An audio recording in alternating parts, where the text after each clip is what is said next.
Salut à tous, soyez les bienvenus sur le JTech 3D.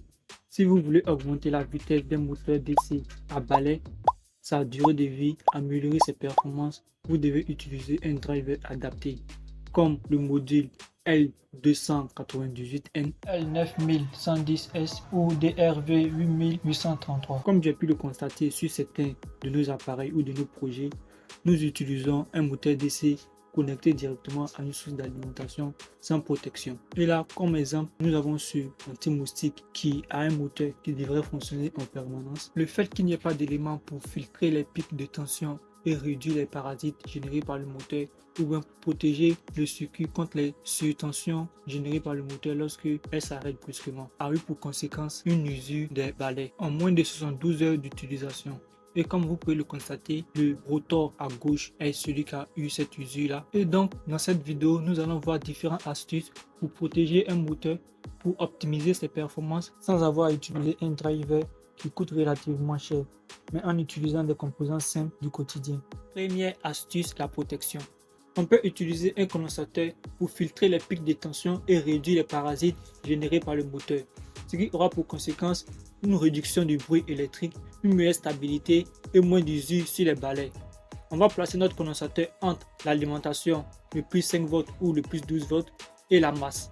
Ça sera un condensateur céramique qui va avoir une valeur comprise entre 100 nanofarad et 1 microfarad, ou un plus gros condensateur électrolytique de 100 microfarad à 470 microfarad, ou bien une diode de roue libre pour protéger le circuit contre les surtensions générées quand le moteur s'arrête brusquement. Elle aura pour conséquence la protection des transistors ou microcontrôleurs montés en aval, ce qui va prolonger la durée de vie de notre système. On va utiliser une diode 1N4007 ou un 1N5819. On va la placer en parallèle avec le moteur en sens inverse de l'alimentation.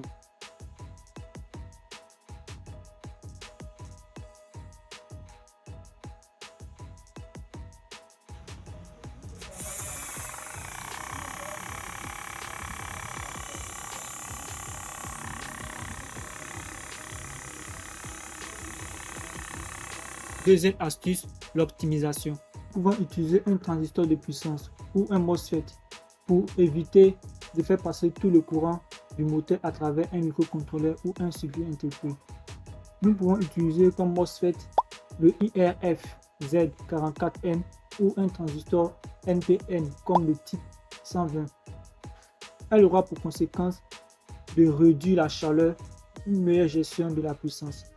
Comme composant, nous aurons besoin d'un moteur DC, d'un MOSFET, de diode N4007, de résistance de 10 kΩ, un microcontrôleur ou Arduino, ou simplement un bouton poussoir. Si nous utilisons un Arduino, nous pouvons mieux contrôler la puissance et éviter de faire tourner le moteur toujours à fond grâce à la modulation de largeur d'impulsion, le PWM.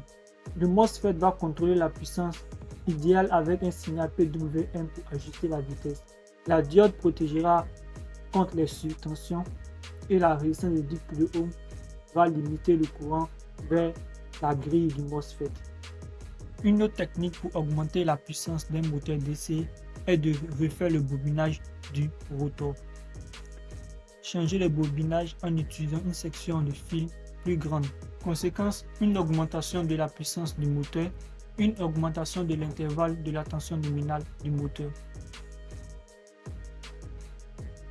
Troisième et dernière méthode, si vous voulez plus de puissance, c'est-à-dire une puissance de coupe, utilisez un réducteur ou engrenage.